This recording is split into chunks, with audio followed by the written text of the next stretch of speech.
And we're live. Week 3, Sunday morning. Sigmund Bloom, Matt Waldman, Dr. Gene Bramall, and we got some football going on.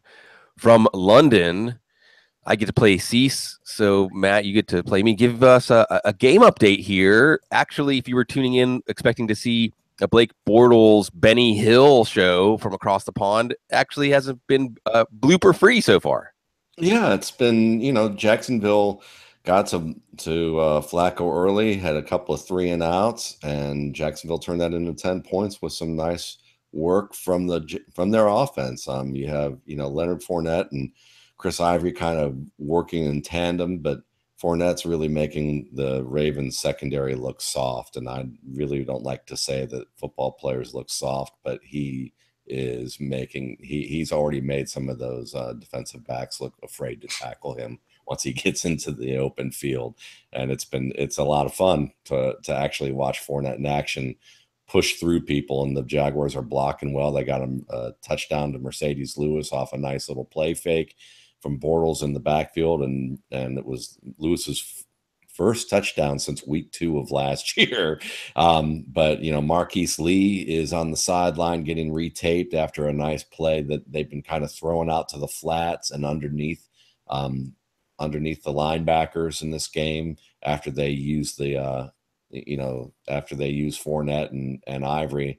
And Alex Collins getting a decent amount of work. It seems like he and West are the two guys getting work right now. And now Allen's being used in the slot, and they're motioning him back into the backfield too. So now you've got kind of a quandary of a trio of Ravens running backs without Marshall Yonda, and Bortles just got sacked once again. Yeah, well, and you can't really overstate the importance of Yonda or just the quality of him.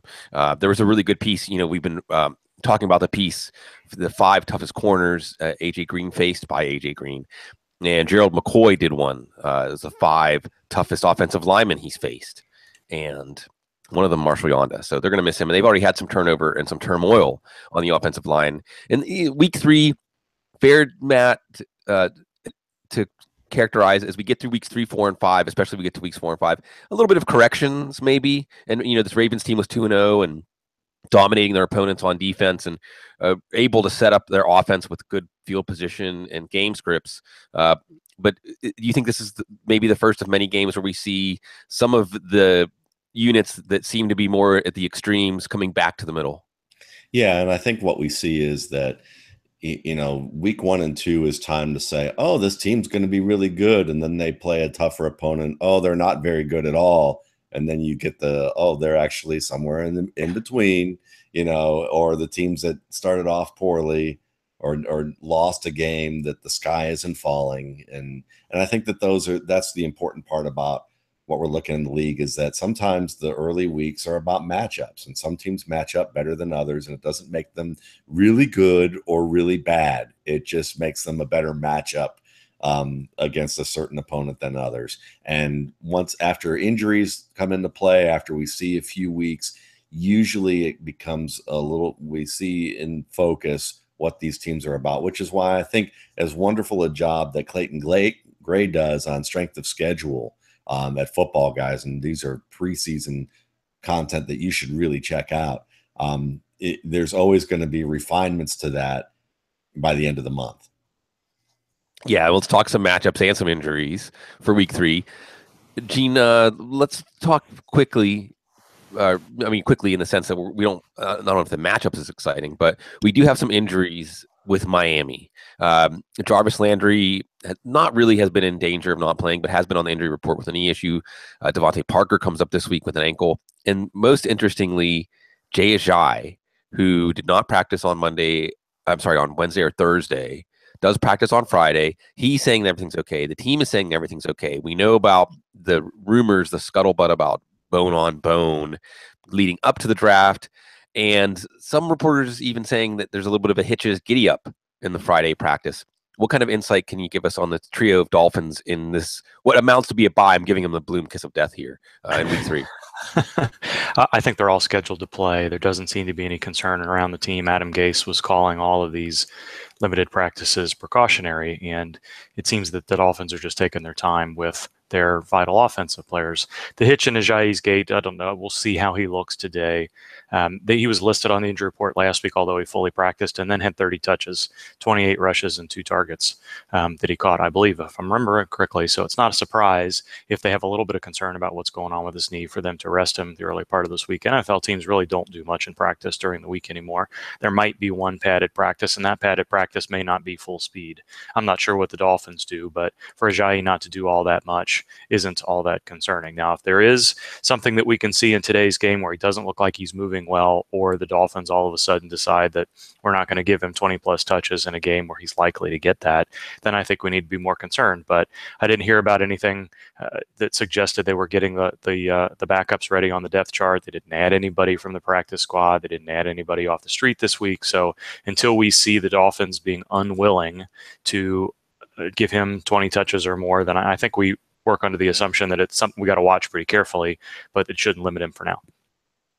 Let's go a little deeper on this one. And I agree with you, Gene, that in my untrained opinion, unless we see a personnel move, and Matt, you can weigh in on this. I don't think that Damian Williams is really an every down replacement. I don't think Kenyon Drake is. Centerist Perry isn't. They don't have somebody on the roster that they could run any sort of bread and butter running game with, and that they've made that a cornerstone of their offense. Even the fact that they didn't draft or make any moves in the offseason made me feel better about Ajayi's knee. What do you think? If his knee were to give out or need some rest, would Williams be a good pickup in your opinion? I think that he would. I think that he's a decent pickup, but it's kind of more like these Ravens backs. Just with a better offensive line. So Damian Williams, to me, he's got great speed. He's a very good pass receiver. He just isn't dynamic at breaking tackles, and getting beyond the line of scrimmage in a way that Jay Ajayi is.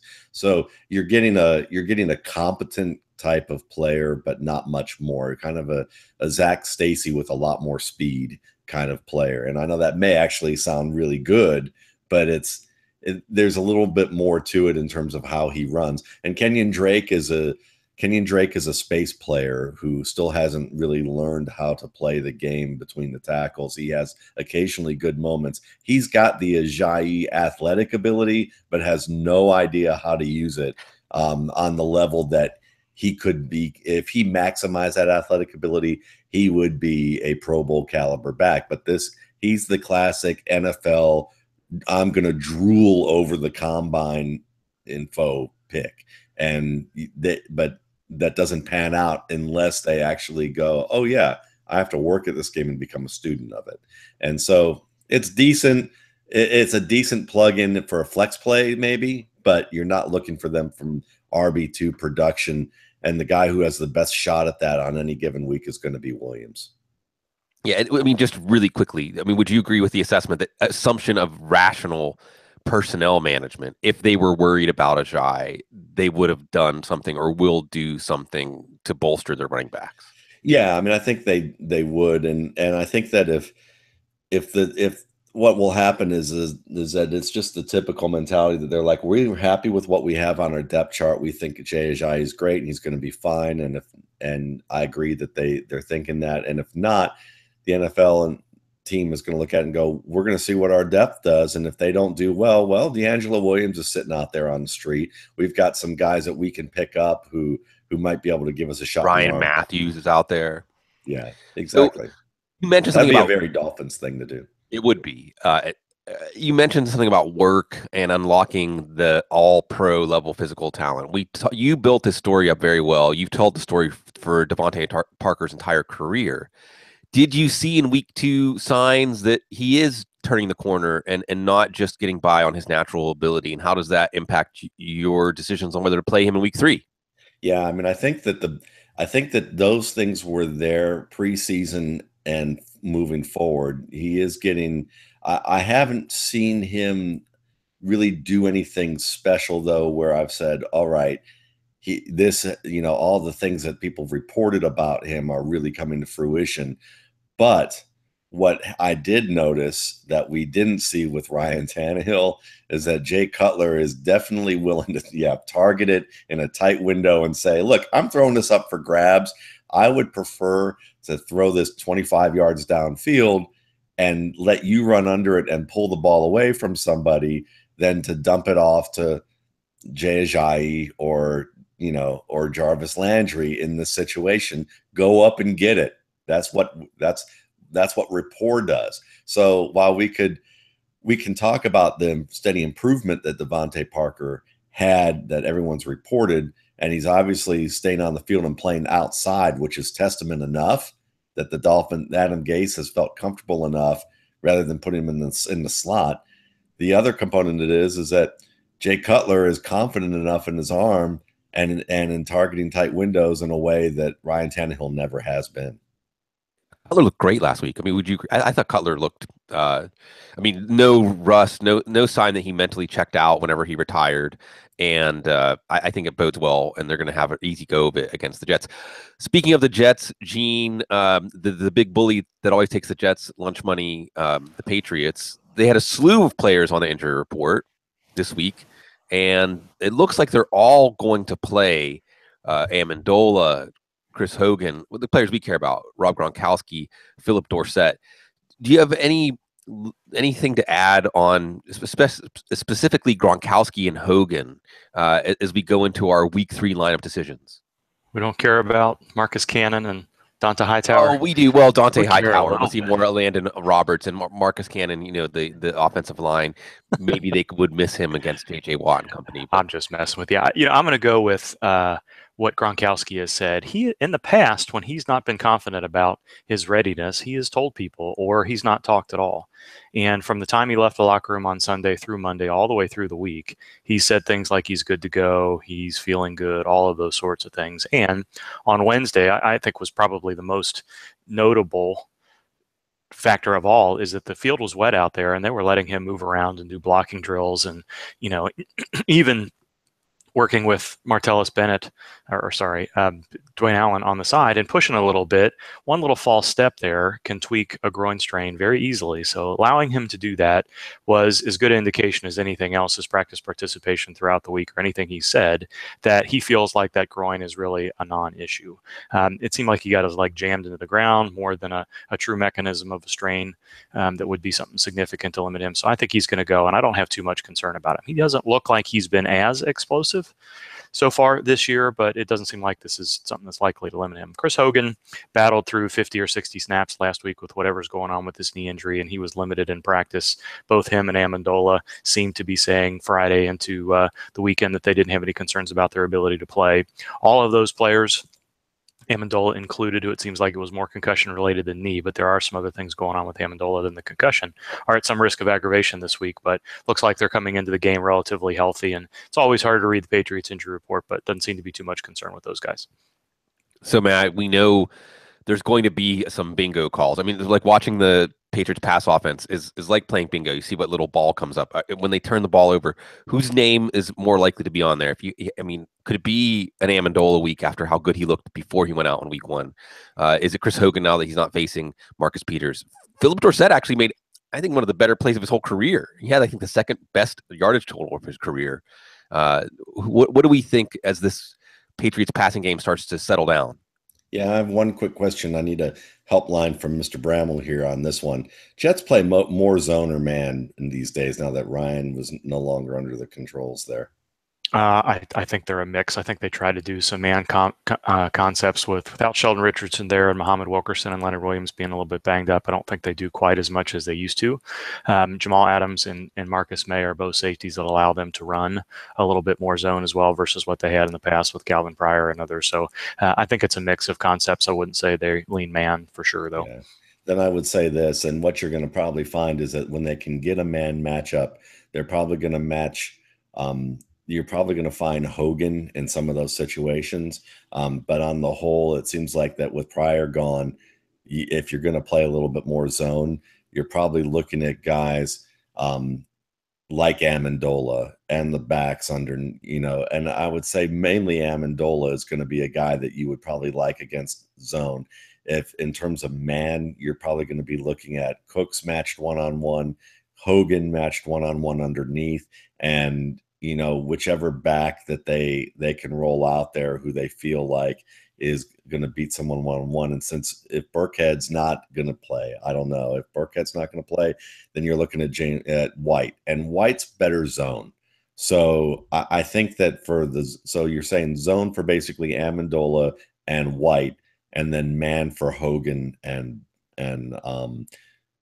Cooks. And I think that those are the kind of the two ways that you're going to go. And then Gronk, of course, has been a man-to-man guy, but he does look like someone who's running on a wet grocery floor right now. So it does look a little, he's catching the ball, but he looks like feels like he's taking a risk every time he runs around out there compared to previous years where he looked like a guy who would run on a wet grocery floor and dive through some aisles and land in the beer aisle and not get cut up from landing directly into the bottles. So it's a different guy now. He looks like he's been through one too many car accidents. I wish it wasn't true, but it is. But we'll see. Certainly, there's some things to exploit there with Kevin Johnson out for the Texans. We'll see about the rookie Zach Cunningham. What do you think, by the way, Matt? What do you think about Deshaun Watson maybe getting an opportunity this week against if the Patriots can open up a pretty big lead? What do you think? And Burkhead is out, and I want to believe in Dion Lewis. He had 3 touchdowns against the Texans in the playoffs last year, but I don't know if they're going to really turn to him that much, as Burkhead wasn't getting a significant number of snaps, so there aren't that many snaps up for grabs. It's more James White is more of a centerpiece of the offense. He's showing more that he can be. He can do more than just catch passes for them. But what do you think about Deshaun Watson? As 10 days to prepare. It didn't seem like they gave him a very long leash or very much to run. What do you expect from him as a streamer or maybe a cheap DFS play, a 2-quarterback super flex kind of play today? And how do you see the arrow pointing this year now that he took over earlier than most of us expected? I think you'll see some good games from him between weeks 13 and 17. Right now, I think against the Patriots, they're going to exploit what is probably his biggest weakness as a thrower in the passing, and that's really reading underneath coverage. He stinks at players dropping into coverage. And when I say stink, I mean a lot of young players do at his position. So he's going to misread some drops that he didn't see coming. He's going to throw it directly into a linebacker or a defensive end, and they're going to try and scheme for him to be able to do some things. And some of those things may work, but just expect probably a very up and down performance from him, where if you absolutely love Deshaun Watson, you're going to see things to pin your hopes on him and talk about the 3 plays that he had that were really nice, or that could have been caught, or that or that actually did work out. And then you're going to talk about, probably someone who's a detractor will probably talk about 12 plays where he either should have found the open man, found an open defender, or the defender should have caught the ball. So I'm not expecting much from him this week. Just moments, again, as a rookie of promise, but a lot of development ahead.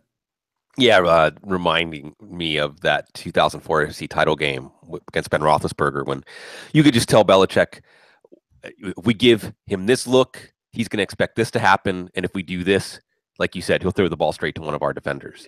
Belichick's going to have him under the strapped to the table with the light shining down, right, with the pen, just kind Clockwork of like Orange style, just kind of toying with him, yeah. Indeed. Like a sick man I'm not even going to go there. So. Yeah. Well, sweep the leg. He will sweep the leg against Watson today. Gene, we have a really excellent afternoon game between Seattle and Tennessee. And on both sides of this matchup, there are key players that we have entry questions about. And it's going to affect speaking of cascade effects, a cascade effect, depending on whether we think it looks like DeMarco Murray is going to play, but should that keep us from putting Derrick Henry in our lineup? It looks like Jimmy Graham's going to play. Does that make us less excited to play an ascendant Tyler Lockett? What have we been able to learn about Murray and Graham, both kind of surprisingly going into Friday projected to play? To me, I fully thought, I didn't know that anybody was going to be ruled out on Friday necessarily, where they were declared out on the game status report. But hearing what we heard about Jimmy Graham earlier in the week, which was, the initial expectation was it was a knee, the mechanism looked like a high ankle sprain, and then early on Monday, Pete Carroll was already concerned about the ankle and wasn't sure if Graham was going to be able to go. And then he didn't practice on Wednesday or Thursday, which is a little bit unusual for a veteran to get 2 days of rest in Seattle. It's pretty common to get one on Wednesday, Thursday, or Friday. But then it was very specific, and see what he specifically said here. But Graham not only fully practiced on Friday, but Pete Carroll was about as optimistic and specific as you'd expect. He basically said he made it through the whole practice, did really well, did everything we asked him to do. He'll be all right. I don't know that that's a slam dunk that means he's going to be active or play, but they listed him questionable. It sounds like he's going to try to go. My gut tells me, it's really hard to grade a high ankle sprain just based on video, but there was enough concern through the week that they didn't allow him to do anything.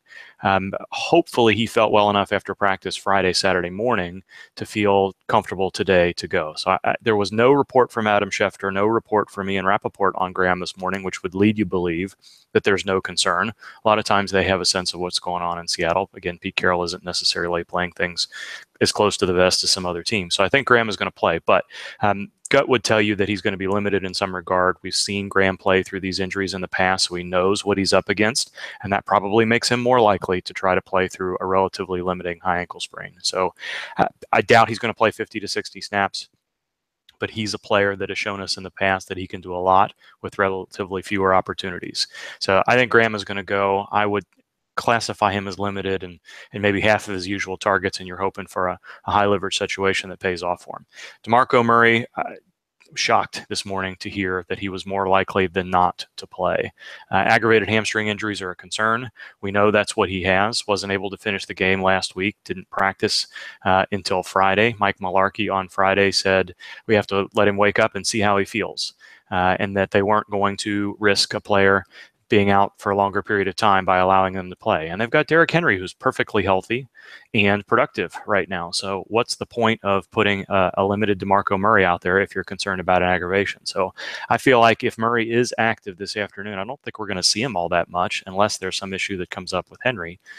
So he may be a guy that's active but only gets, somewhere 5 to 8 touches. I think this is going to be a Henry game, barring hearing something impressive in pregame warmups. Both of those reports, Graham and Murray, were overnight, like 1 or 2 in the morning from Schefter. So it was long before pregame warmups that there's an indication that both these guys are going to go. So I don't expect to hear anything unusual, but I think the door is open for these teams to take a look at their guys during pregame warmups and see exactly how much they're going to put them into the game plan. Matt, how much do you push for Derrick Henry? Folks been asking you about Derrick Henry this week. Is this a Derrick Henry week, whether or not DeMarco Murray's active, or would you hedge and say if Murray's inactive, it's a Henry week, but if he's active, maybe not? And then the long-term prognosis. Do the Titans put Henry back in the bottle once Murray's hamstring is okay, or can Henry do enough for them to rethink their backfield? I think there's a chance for them to rethink their backfield if Henry plays well today against a good Seattle Seahawks defense. But this week I've been kind of recommending that as long as Henry is, as long as Murray is still capable of playing, then you're probably going to wait another week, because I think that really what's going to happen is that they'll put Murray in just enough to make it aggravating for Henry owners to really get anything great out of him. And because they're probably doing it because maybe there's certain things from a scheme standpoint that they want to show Seattle that help their passing game with Murray in the backfield in a way that maybe Henry's not quite as adept at yet. It doesn't mean that Henry couldn't do it in theory, but maybe, and I haven't looked at closely enough at the Titans offense to say. I'm looking forward to seeing that this week to see, how that plays out. But my gut feeling is that there's more scheme flexibility with what Murray has to offer in certain ways than Henry's physical upside may be capable of doing right now. And that's really all I look at. But if you're a fantasy owner moving forward, yeah, you want to take a chance on Derrick Henry. This is a guy that if you're going to compare him to the other waiver wire options that have been out there in the past few weeks, there may only be one player who might give you a better floor upside type of combination. And so if you were trading for him and trying to expect that he may break out, I think it's a good calculated risk. He made this Jags defense that, and granted, it's Joe Flacco and it's Terrence West and Alex Collins. Henry just ran over, through, around the Jags in the second half. A somewhat demoralized Jags team, but I think that game was 6-3 going into the half. It's fascinating as we see these data points come in that when the Jags play a team that has a similar outlook to them, just keep it safe. They can dominate as they are right now. Now, what about Tyler Lockett on the other side? Because we saw Tyler Lockett ramp up in participation in the offense last week, Matt. Matt Harmon, reception perception, loved Tyler Lockett. He was banged up a lot last year, and Matt pronounced him basically back, said he's had the slippery quickness. I love saying that. With Jimmy Graham banged up. And the other question in the background here, maybe the better question, Matt, is can Seattle get this offense going? It seems like every year, it's like waiting for the leaves to change color or something. Give it until around Halloween, and for whatever reason, that's what it takes for Seattle to get things in alignment in their offense. Should we count on that when we're looking whether to play guys like Lockett or Chris Carson or Russell Wilson, even at quarterback this week? Well, I think that this team only goes as far as his offensive line can take them at this point. And I think that by this time next year, if the Seahawks don't make an investment in an offensive line that is actually filled with quality players who are not too young or too inexperienced, and that's going to be a combo of free agents and draft picks. If they don't do that, expect John Schneider's job to be on the line next year. Expect Pete Carroll's job to be on the line next year because, I think that it doesn't take a lot to look around and go, Russell Wilson may not be Drew Brees. He may not be Tom Brady, but he certainly has shown enough that that you've got a guy in his prime who is capable of putting those stats on the board, and you're stubbornly trying to be a run-first team with an offensive line that cannot get a push and cannot protect the passer. And I'm not really enthused about any of the Jags, of the Seattle skill players at this point because of the fact that they really can't put anything together, significantly. Look what the Rams did to the 49ers defense on Thursday night.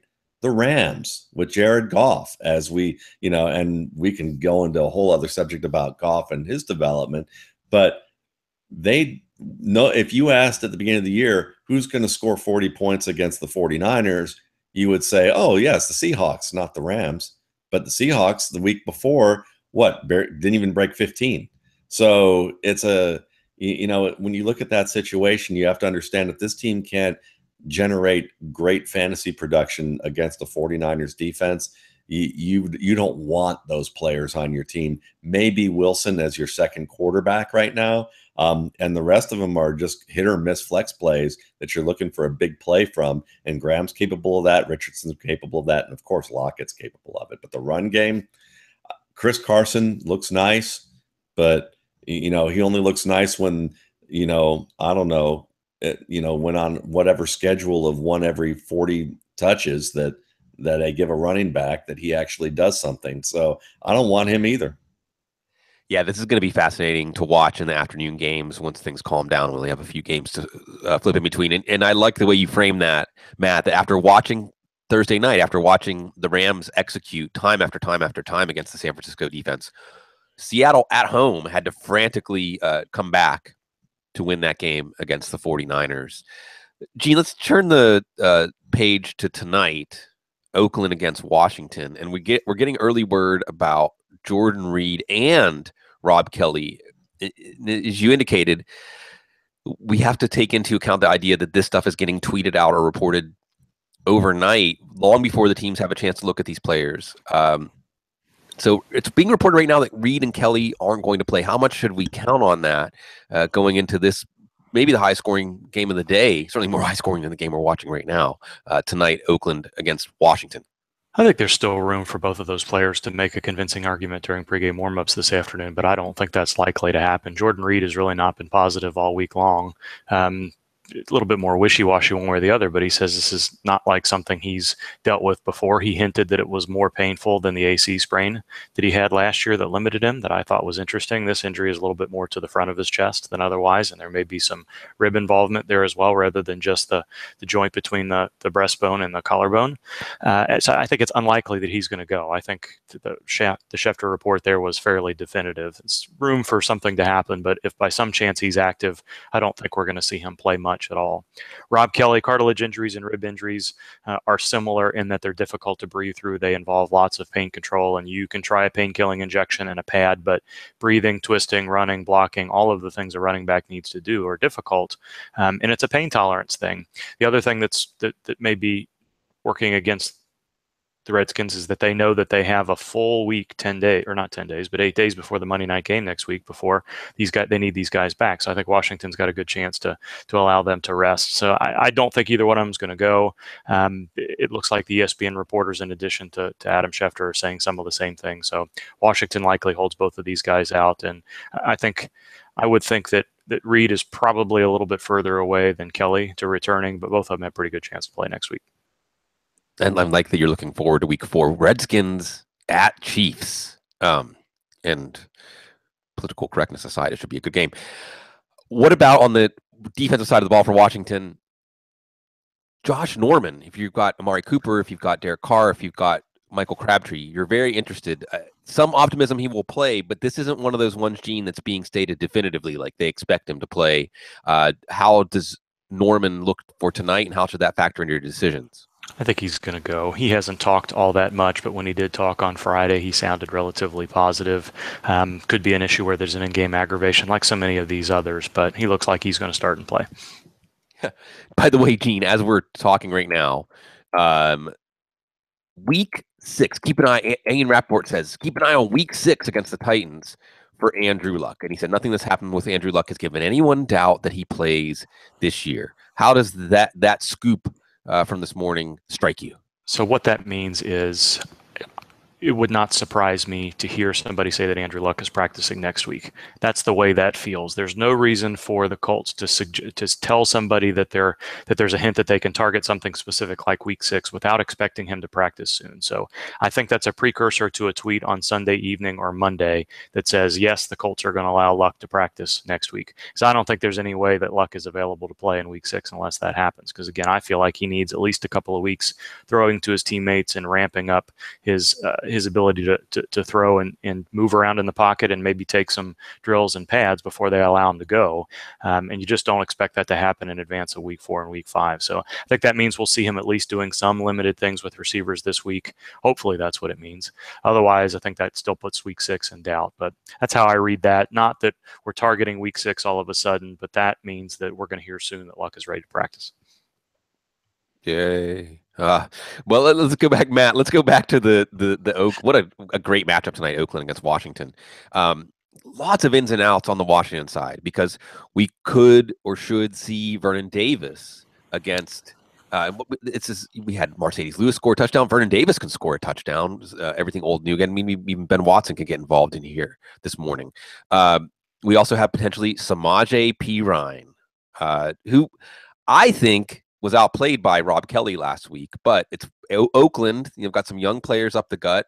Maybe Washington really establishing the run last week against the Rams looks to do that again this week. Let's start with those two, Perine and Davis, players that you might not have considered a week ago as potential week 3 starters, but you have to consider now. Yeah, Davis is a nice matchup because obviously we know that the Oakland Raiders defense has not proven over the long haul yet that they can stop a tight end, and they've had much more of a history of being an open door for tight end fantasy production.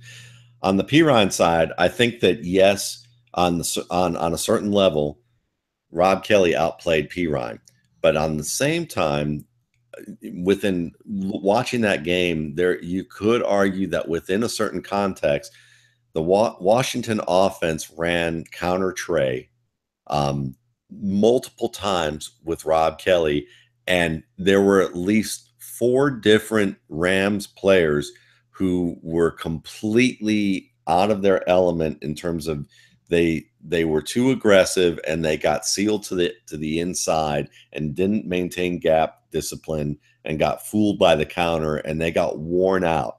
And that all happened in the second quarter, where a lot of those yards came before he got hurt. When they put Pirine in, they didn't run counter one time. They put him in and they didn't run the same play that was killing the Rams.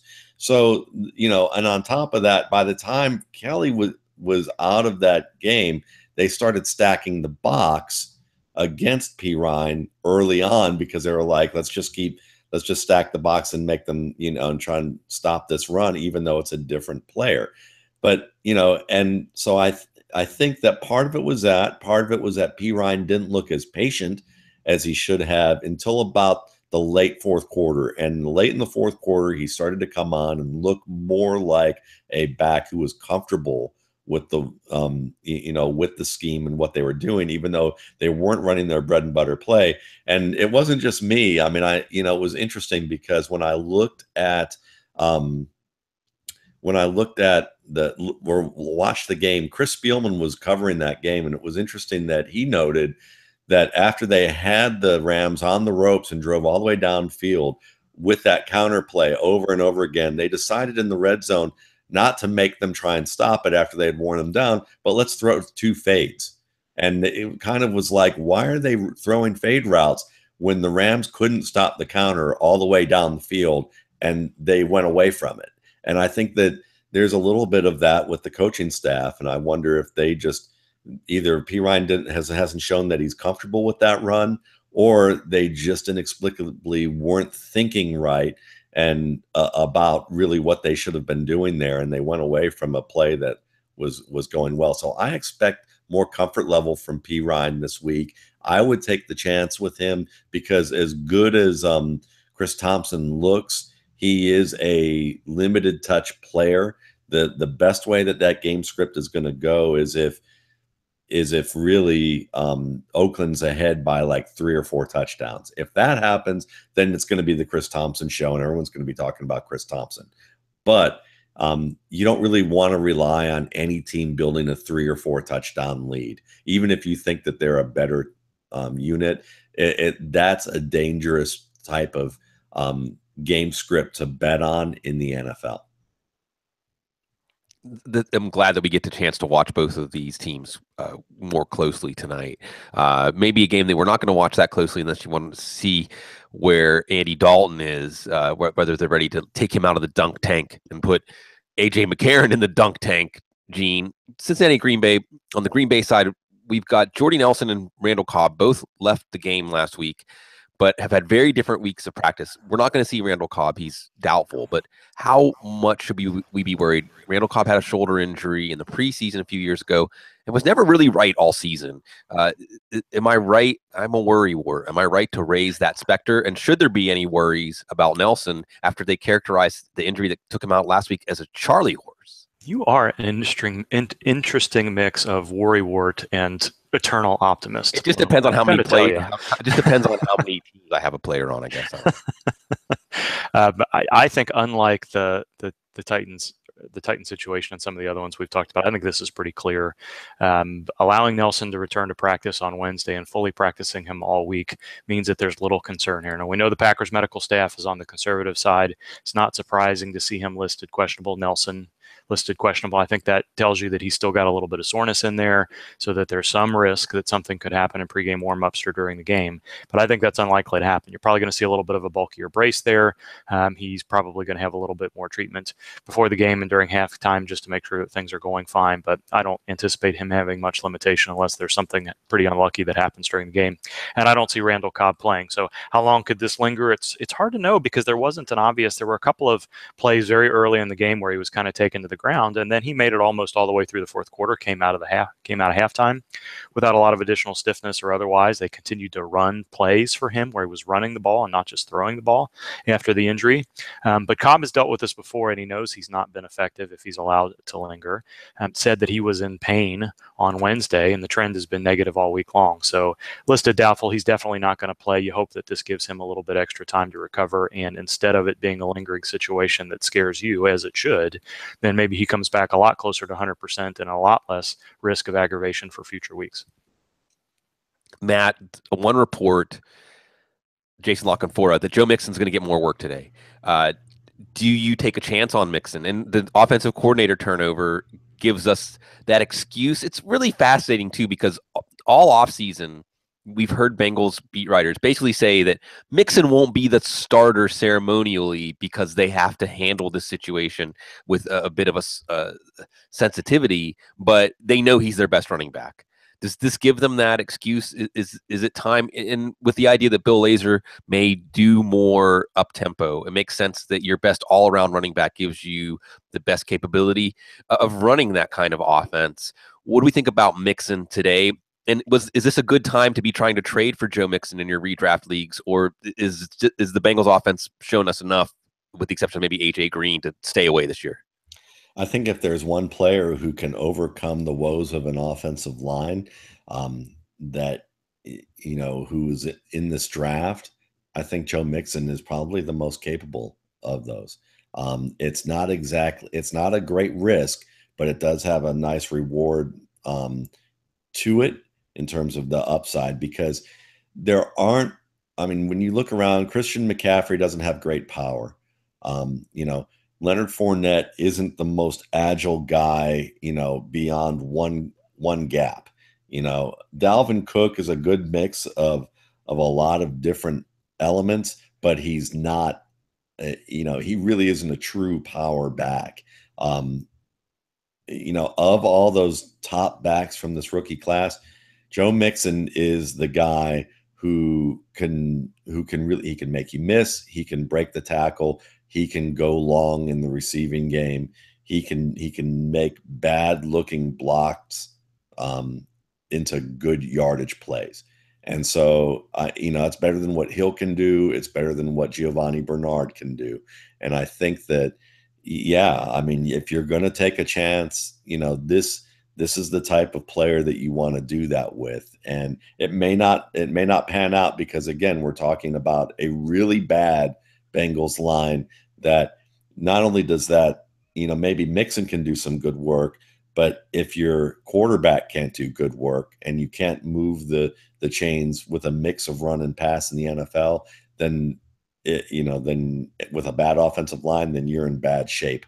And I think that's where it makes it riskier than a lot of situations. But I'd say I'd say Baltimore's kind of your Mendoza line at this point in terms of, should I take a chance on a waiver guy or should I trade for a talented player? And I think that if you can say that if you think Joe Mixon is going to be better than whatever Raven running back that you could possibly own, then you take Joe Mixon. And I think that he is. So I would trade for him, because I think most waiver wire options that you're going to get right now, with the exception of a real stud behind a great offensive line, and most of those guys are owned, most of those guys that you can get on the waiver wire aren't going to be in those situations now. Go ahead and make the trade. Yeah, and I can report, just based on the questions I got this week, that Mixon was available for trade in leagues this week, and maybe you can catch someone right before the game start. Not just the report from La Canfora may up the price a little bit. Gene, Matt mentioned Dalvin Cook, and of course that makes me think of Sam Bradford. He went and got a second opinion. Second opinion said it is just a bone bruise. It's just a pain tolerance. I still think about Bradford trusting his knee. Should that visit to Andrews give him that confidence? When do we expect him back, and how do you expect him to look? Double back on Andrew Luck. Chris Mortensen just reported on ESPN that the Colts do believe he's going to practice soon, and it may be as soon as this week. So that's what that tweet was meaning, I think, from the beginning for me and Rappaport. I think week 6 is possible, but we still have to see how he progresses through practice. And until the Colts allow him to do something against more than just air, there's no chance of him coming back. I think the target was always 2 weeks after he returns to practice, meaning 2 full games. So I think that put week 6 as a possibility, but it could be a little bit longer than that. And with the Colts leaving him off the PUP list, I think this was kind of always the thought process, is we hope we get him back as early as week 3 or week 4 practicing so that he's able to go week 5, week 6. So we'll get a little bit more information about Luck. Hopefully he talks to the media soon and gives us a little bit better indication about where he's been and what we can expect. But I think Rappaport's week 6 and now Mortensen saying practice is a good sign for Luck, and he's going to play at some point, hopefully effectively this year. Bradford, I don't think it's as simple as a bone bruise. The difficulty, I think that the hard read here always has been what part of the knee is bruised, how much cartilage is involved. And this isn't the same as a meniscus issue. When we talk about cartilage in the knee, it's, kind of a smooth area that overlies the weight-bearing part of the bone, either the bottom of the thigh bone or the top part of the shin bone. There's some cartilage on the inside of the kneecap, but that's not a huge concern for weight-bearing surfaces. And to get a bone bruise over that area where the cartilage lives, there has to be some fracturing of the cartilage as well. Cartilage doesn't regrow. There's pain and stiffness and swelling, and that's very much a week-to-week issue. And I think there was some optimism with Bradford when we saw him being allowed to practice this week, that they were allowing him to weight bear a little bit, that maybe it would be a shorter recovery. But he continued to have pain this week. I think somebody wanted it, somebody that knew him, Andrews, who's done 2 surgeries on his knee at least, who's been inside the knee, who's examined him multiple times, who knows what his imaging studies look like. It makes sense to go there and have a conversation where he puts his hands on him and say, I think this is where you are, this is where you stand, and here's what you should do. And I think we're going to see one of 2 things this week, and I don't expect anything in between. Either they're not going to let him practice and let him rehab and rest and try to get all of that pain, inflammation, stiffness, whatever might be going on in the knee relative to the bruise and the cartilage issues taken care of, so that he's at less risk of arthritis and microfracture and all that sort of stuff that we won't talk about in the future. Or there's really not that much concern here. It really is only a pain tolerance issue, and they're going to allow him to continue to do some stuff and rehab slowly and kind of recover by playing, so to speak. And I think it's doubtful that we see him play this week. I think we're probably looking at another week or 2. Some of that may depend on how Bradford feels, where they think Teddy Bridgewater may be, and how well Case Keenum plays this week. But I think that's going to be our trigger, is Wednesday practice. We might hear something from Mike Zimmer or Tom Pelissero or somebody that knows the situation. Bradford himself has been talking to the media and give us a good indication of what's going on. But I think what they allow him to do in practice on Wednesday is really going to let us know where Bradford stands for the next 1 to 4 weeks. Yeah, and one of the things that you give some attention to, that bone bruise sounds relatively innocuous, but it's a fracture. It's damage to the bone, and I can't help but extrapolate this and think that Bradford went out there in practice and said, "It doesn't feel right. I don't like how my knee feels. I want to make sure that there's nothing structurally unsound about it." Matt, are you playing any Vikings today against the ferocious Bucs defense? I would say that, Thielen is still a reasonable option. I would definitely look at him. Him and Diggs are reasonable flex plays that you can consider. I would just pick one. I wouldn't be stacking those guys or loading them up in your lineups at this stage. As someone who got a bone bruise a couple of years ago, I can tell you it does take a long time to heal. And when you first have it, the bone bruise can look like it can look like you've got a softball on that area, and it does limit your mobility a good bit. So it's not a pretty injury, even though it doesn't sound as big of a deal as when you just say bruise. Yeah, it's the bone bruise means that there's actual fracturing and damage to the bone, even if it's on a smaller scale. Okay, we got about 10 minutes left here on the Sunday morning. Is Jacksonville is just destroying. Matt, you want to give us any kind of update here? Just destroying Baltimore. Joe Flacco has no time in the pocket. They can't run the football. So basically their offense is completely shut down. They might as well go to the nearest pub and enjoy a drink or 2. And then the Jaguars are consistently getting downfield into the red zone. And, even Blake Bortles is having some nice options here. I wish I played him against you in our 2 QB league. Right. But he's he hit Allen Hurns on a touchdown. So, you've got a couple of touchdowns right now. and he looks comfortable because the Ravens defense has been on the field an awful lot, and they're even more accommodating than they might have been in the past. Both of these teams may just end up being those teams like, depending on the lighting, they either look ugly or pretty. So against a superior opponent, they're going to look really bad. But against an inferior opponent or an opponent where their tactical advantages are going to work, they're going to really put them in a headlock and just, Nolan Ryan against Robin Ventura. And on that note, Jacksonville plays the Jets next week. So hopefully you have the Jacksonville defense for that matchup. Baltimore and Pittsburgh. Ooh. So not exactly the way that Baltimore wants to be limping in to that one. Okay, let's touch on a few things going on around the league in these last 10 minutes here. Matt, how willing are you to play Rashad Higgins? No Vontae Davis this week. You saw the connection no matter who the quarterback was last week. Is it too hasty to put him in as a flex or a third wide receiver?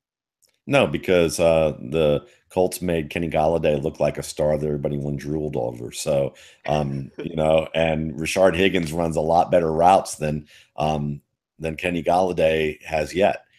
He's not the athlete that Kenny Golladay is, but that's not as important if you know how to run routes.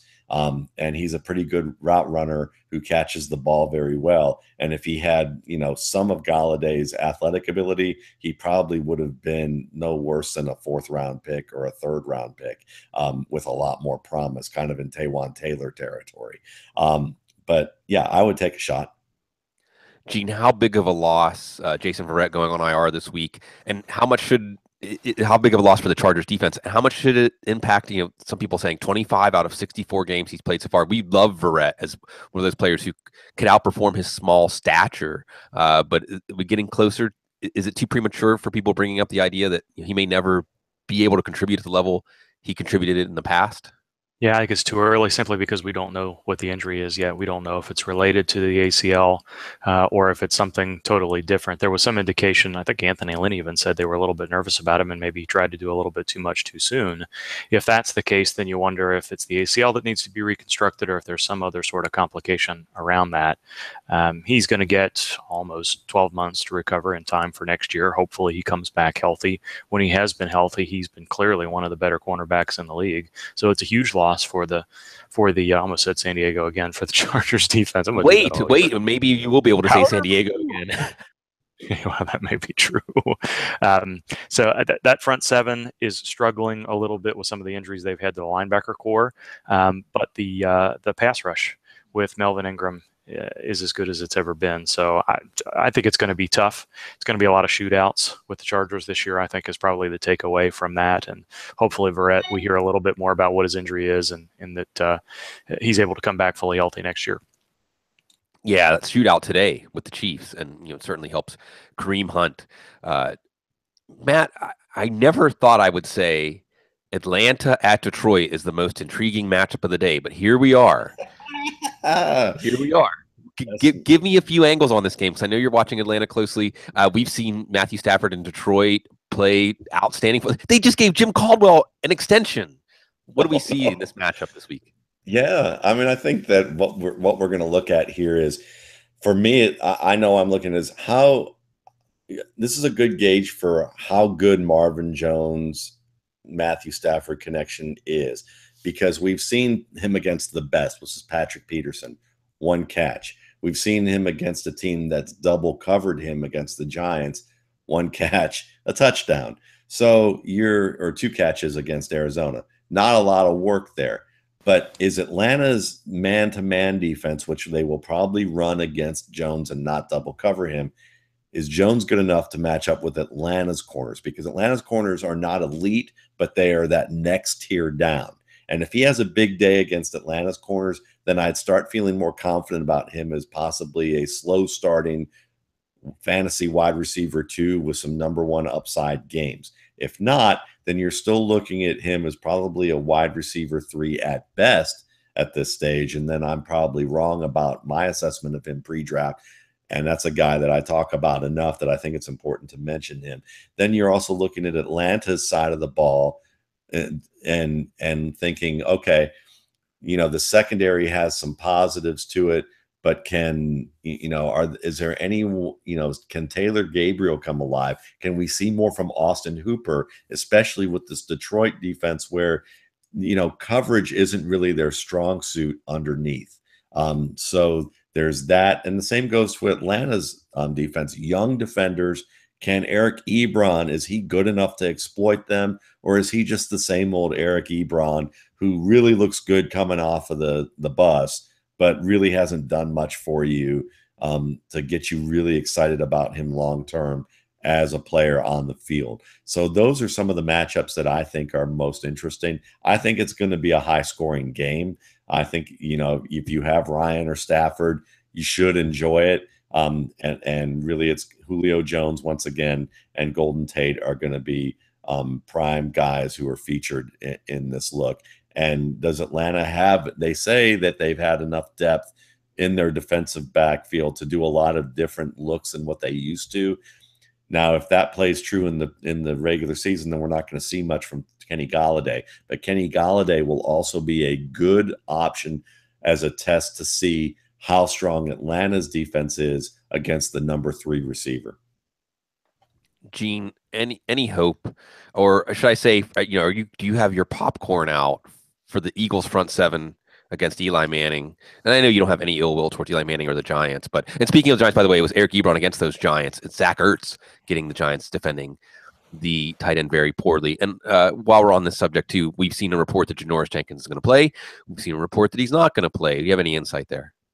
Not a lot of insight other than that tells you that he's still not healthy. Wasn't able to talk him into playing last week, barely practiced this week. He's not going to be himself, even if he plays.